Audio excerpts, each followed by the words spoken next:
આ છે દૂધીનું શાક રચ્છા વાળું। હાલો ગાય, જય માતાજી બધાને। આપણે બનાવવાનું છે આ દૂધીનું શાક। જો આ દૂધી છે, દૂધી આપણે સુધારી રાખી છે। જો આ દૂધી સુધારી નાખી છે આ રીતની। હવે આપણે મૂકી દેવી શાક। જો આપણે આ દૂધીનું શાક બનાવવાનું છે આમાં કુકરમાં, એટલે તેલમાં સડવા દેવું પડે, એટલે એક બે સીટી રીતની કરવાની છે નકરા તેલમાં। પછી આપણે રસાવાળું કરવાનું છે। જો આ રીતનું તેલ નાખી દીધું છે આપણે, એટલે આપણે તેલ આવી જાય ત્યાં લગનમાં આપણે મસાલા બધા જે નાખવાના હોય એ રીતના તૈયાર કરી। જો આપણે તેલ આવી ગયું છે, આ 1 ચમચી રાઈ અને 1 ચમચી જીરું નાખીને આપણે નાખવાની છે વઘાણી। આપણે વઘાણી ના સેજ આપણે હળદરનો વઘાર તમે તેલમાં કરો એટલે બહુ સ્વાદ સારો આવે અને મસ્તીનું થાય। જો આ રીતનું પછી આપણું તેલ આવી ગયું છે, આપણે નાખી દેવાના દૂધીના બટકા। આપણે આ ખાટું મીઠું શાક બનાવવાનું છે દૂધીનું। ખાટું મીઠું બહુ મસ્ત બને, રસાવાળું થાય અને ખાટું મીઠું થાય, બહુ મસ્ત થાય। છાશમાં કરવાનું છે આ શાક।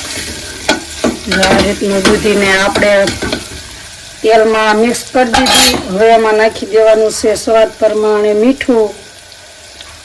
આપણે સ્વાદ પ્રમાણે મીઠું નખાઈ જાય એટલે આપણે આ રીતનું ઢાંકણ ઢાંકીને અને 2 મિનિટ આપણે 1 સીટી થવા દેવાની છે તેલમાં, એટલે બહુ મસ્ત બફાઈ જાય અંદર ની અંદર। આપણે જોઈ 2 મિનિટ થઈ ગઈ છે, આપણે 1 સીટી કરી લીધી છે। જો આપણે જોઈ લેવી આપણે દૂધી કેવી સડી ગઈ છે, સરસ સડી ગઈ। જો આ રીતની તેલમાં સડવા દેવાની, મીઠું અને હળદર બે જ નાખીએ એટલે બહુ મસ્ત સડી જાય। જો હવે આપણે આમાં નાખી દેવાનું છે મરચું, એટલે આપણું મરચું સરસનું પાકી જાય તેલમાં।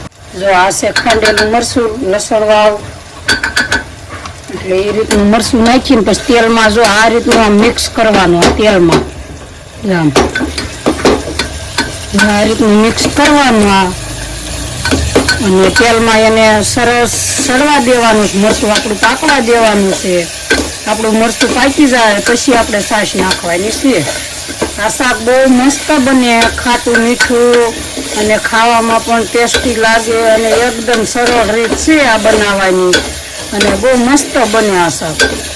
જો તમારે કોરું રાખવું હોય પણ કોરું વતન રાખી શકો છો, પણ જો આ રીતનું આપણે મરચું પાકી ગયું છે, હવે આપણે એમાં નાખી દેવી છાશ। જો આ રીતની આમ છાશ નાખી દેવાની છે। જો આપણે છાશ નાખી દીધી છે, છાશ નાખીને અને જો આ રીતનું હલાવી નાખવાનું અને હલાવીને એને બસ ઉકળવા દેવાનું છે હમાય, એટલે મસ્તીની છાશ આપણી પાકી જાય પછી નીચે ઉતારવાનું છે આપણે।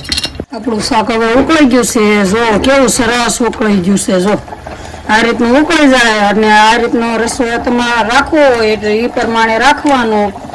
હવે આપણે ગેસ બંધ કરી દેવી અને એમાં નાખી દેવી ધાણા જીરું। આ છે ધાણા જીરું, આ છે ગરમ મસાલો। હવે આપણે એને ઉતારી લેવી આપણું શાક।